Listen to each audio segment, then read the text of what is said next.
사람들은 흔히 말합니다. 피는 물보다 진하다고, 천류는 그 무엇으로도 끊을 수 없는 하늘이 내린 인연이라고 말이죠. 저 역시 아주 오랫동안 그 말을 믿고 살았습니다. 아니, 믿어야만 했습니다. 제 몸속에 흐르는 피의 절반을 부정하고 싶지 않았으니까요. 하지만 32해를 살아오며 깨달은 진실은 조금 달랐습니다. 피는 물보다 진할지 모르지만 시간과 사랑은 피보다 더 단단하게 굳어진다는 사실을요. 저에게 있어 어머니라는 존재는 저를 세상 밖으로 밀어낸 사람이 아니었습니다. 세상의 모진 풍파로부터 온몸으로 저를 막아준 사람, 자신의 젊음을 걸음 삼아 저라는 나무를 키워낸 사람, 바로 그 사람이었습니다. 오늘 들려드릴 이야기는 저를 낳아주신 분과 저를 길러주신 분, 두 명의 어머니에 대한 이야기입니다. 그리고 제가 왜 낳아준 은혜보다 길러준 정을 택할 수밖에 없었는지에 대한 뼈아픈 고백이기도 합니다. 2달 전, 저는 인생에서 가장 행복한 순간을 앞두고 있었습니다. 사랑하는 사람과의 결혼을 앞두고 있었거든요. 변호사라는 직업을 갖기까지 제 인생은 순탄치만은 않았습니다. 하지만 그 모든 과정을 견딜 수 있었던 건 오직 제 곁을 지켜준 어머니 덕분이었습니다. 어머니, 이번 결혼식엔 가장 좋은 비단으로 지은 한복 입으셔야 해요. 아시죠? 제가 그렇게 신신당부를 해도 어머니는 손사래를 치셨습니다. 낡은 면바지에 늘어진 티셔츠가 익숙한 거친 손마디를 가진 우리 어머니는 그저 웃기만 하셨죠. 아유, 됐다. 내 꼴이 뭐 자랑이라고 비싼 옷을 입니. 그냥 예전에 입던 거 수선해서 입으면 돼. 그 돈으로 너희 신혼살림이나 하나 더 장만해라. 그게 제 어머니였습니다. 평생 당신을 위해선 10,000원짜리 티셔츠 한 장 사는 것도 벌벌 떨면서 자식 입에 들어가는 고기 반찬은 아끼지 않았던 분. 재혼한 남편이 남긴 빚더미와 피 한 방울 섞이지 않은 전처의 자식을 떠안고도 단 한 번도 도망치지 않았던 바보 같은 사람. 그 평화롭던 화요일 저녁, 초인종 소리가 울리기 전까지 우리는 완벽하게 행복했습니다. 문을 열었을 때 서 있던 건 짙은 화장에 화려한 명품 가방을 든 중년 여성이었습니다. 낯설지만 본능적으로 거부감이 드는 진한 향수 냄새가 코를 찔렀습니다. 어머, 우리 아들 맞니? 정말 많이 컸구나. 몰라보겠어. 그 목소리를 듣는 순간 잊고 지냈던 25년 전의 기억 파편이 뇌리를 스쳤습니다. 4살 무렵 울고 있는 저를 뒤로하고 매정하게 대문을 나서던 뒷모습. 바로 저를 낳아준 생모였습니다. 그녀는 마치 제 집 안방인 양 거실 소파에 거만하게 자리를 잡고 앉았습니다. 그리고는 집안 구석구석을 훑어보더군요. 마치 부동산 감정사가 매물을 평가하듯이 말입니다. 반면 저를 길러준 어머니는 부엌 구석에 서서 때 묻은 앞치마끈만 꽉 쥐고 계셨습니다. 죄인이라도 된 것처럼 고개를 들지 못하셨죠. 결혼한다며? 기사 봤다. 로펌에 들어갔다고? 내 아들이지만 정말 대단해. 역시 내 머리를 닮았어. 기가 찼습니다. 아버지가 사업부도로 쓰러지고 빚쟁이들이 들이닥쳤을 때 그녀는 내 인생이 더 중요하다며 이혼 서류를 던지고 나갔습니다.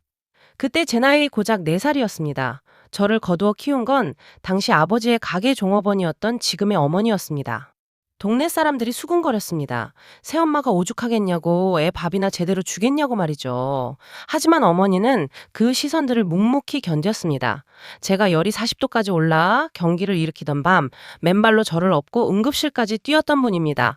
당신 배 아파 낳은 자식도 아니면서 혹여나 자식이 기죽을까봐 시장 생선 비린내를 지워가며 학부모 회의에 참석하셨던 분입니다. 그런데 이제 와서 25년 동안 연락 한 통 없던 사람이 엄마라는 명함을 내밀며 나타난 겁니다. 본론은 금방 나왔습니다. 그녀가 찾아온 목적은 모성애가 아니었습니다. 결혼식 말이다. 혼주석에 누가 앉을 거니? 설마 저 여자가 앉는 건 아니겠지?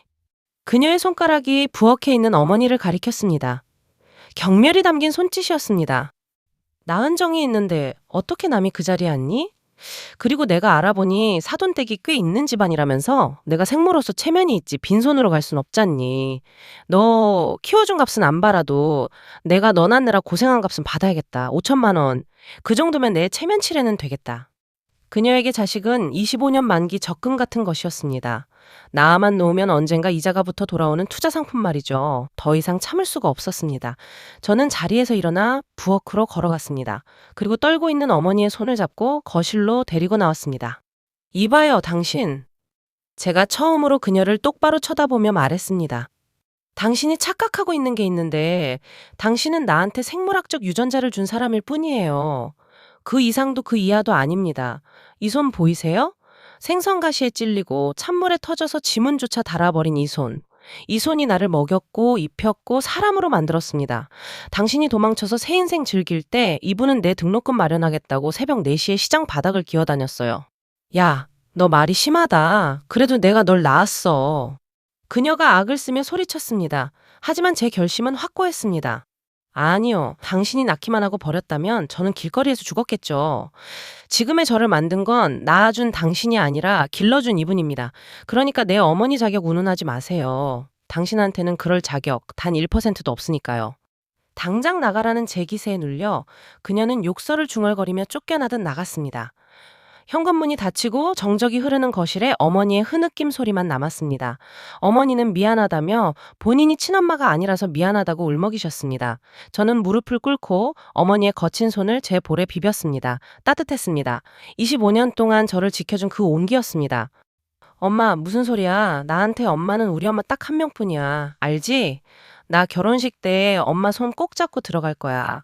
그러니까 제일 예쁜 한복 입고 기다려줘요. 알았지? 결혼식 당일 혼주석에는 세상에서 가장 고운 한복을 입은 제 어머니가 앉아 계셨습니다. 하객들 앞에서 부모님께 인사를 올릴 때 저는 바닥에 엎드려 오랫동안 일어나지 않았습니다. 그것은 단순한 예의가 아니었습니다. 낳아준 사람보다 사랑으로 길러준 은인에게 바치는 저의 가장 깊은 존경이자 사랑의 고백이었습니다. 지금 이 이야기를 듣고 계신 여러분에게 묻고 싶습니다. 여러분에게 어머니는 어떤 의미인가요? 단지 피를 나누어 준 사람인가요? 아니면 삶을 나누어 준 사람인가요? 낳았다고 다 부모는 아닙니다. 사랑으로 끝까지 지켜낸 사람만이 진짜 어머니라 불릴 자격이 있습니다.